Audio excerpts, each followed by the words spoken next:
All right, well, this is how you Texas rig your fishing line to go fishing. And what you need your line that goes to your rod and reel. And then you need a worm hook, which looks like this.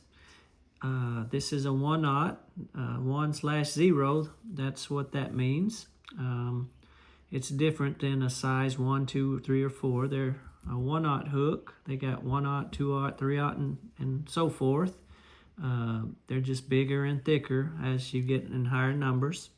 And then you'll need a bullet weight, which that's what that is, and then an artificial soft plastic. And I chose this 3.5-inch swim minnow for this demonstration, but you can use a plastic worm or just different baits. So basically you get your bullet weight and put it on there first. It's pretty easy. Just slide it through. There's a little hole there and it comes straight through. And as you can see, it just sort of sits on the line there. So put that in first, and then you want to have a little room that you can work here with your line. And then you get your hook and you tie it on there. I'm going to use the little old simple clinch knot where you spin it 5 to 7 times. Spin it 5 to 7 times and you put it through this bottom loop here. And then you sort of straighten it out.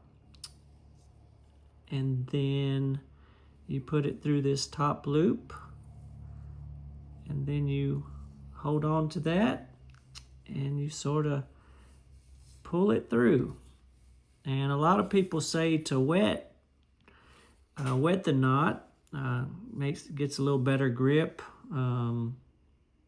Makes it stronger and somehow binds the knot. But most of the time when I go fishing, I don't ever do that. It's usually going to get wet when it gets in the water. But if you want to do it, like the experts say, wet it with a little spit or drop it in some water when you tighten it there. So, and then you get your bait here.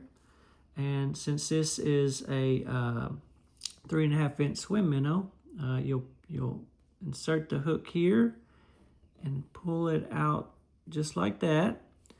You'll push it through and sort of spin it around here. And then this is how I do it.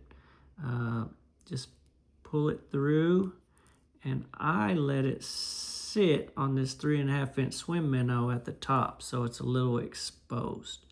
Now you can do it the opposite way, where you come through this way, and usually that's what this bottom piece is down here, but either way is good. I catch fish both ways, but that's how you do a little Texas rig. And then when you cast out there,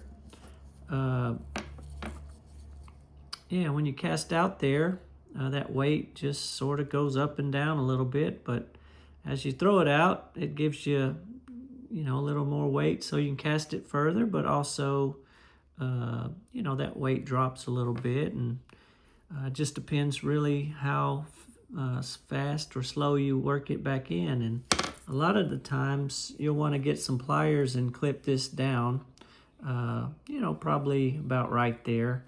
A lot of people like going real low, which I don't like, because sometimes if it's too low, it'll slip through the knot. That's what I've experienced.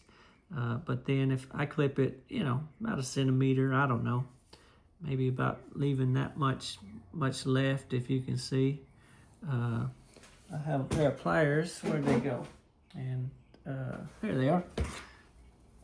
I'll just show you real quick, and sorry about this little longer video, but yeah, I leave about that much. Hasn't affected me catching fish, so but anyways, that's how you do a simple old little Texas rig.